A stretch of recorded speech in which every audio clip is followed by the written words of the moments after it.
আমি আছি রাজশাহী জেলার সদর ২ আসনের অলকার মোড় এলাকার একটি চায়ের আড্ডায়।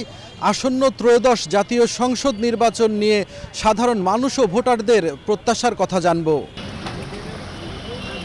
যে গণতান্ত্রিক নাগরিক আমরা এখান থেকে আমাদের যতটুকু নাগরিক দায়িত্ব বা অধিকার এটা যেন আমরা পূর্ণভাবে পাই এবং দেশে যেন একটা সুষ্ঠু নির্বাচন হয়। যেই আসুক ভোটে আমি শুধু চাই যে তারা যেন ভালো মতো আমাদেরকে খুব ভালো মতো আমরা যেন থাকতে পারি, এইটাই। জনগণের কথা বলবে, আপনার কথা বলবে, যারা গরিব অসহায় তাদের দিকে খেয়াল রাখবে, সঠিক কার্ড বিতরণ হবে, সেখানে যেন দুর্নীতি এবং ঘুষ না থাকে। বাংলাদেশের নাগরিক হিসেবে আমি চাই হলো যে দুর্নীতিমুক্ত দেশ চাই, দুর্নীতিমুক্ত সমাজ চাই, মাদক মুক্ত সমাজ চাই এবং কর্মসংস্থান চাই।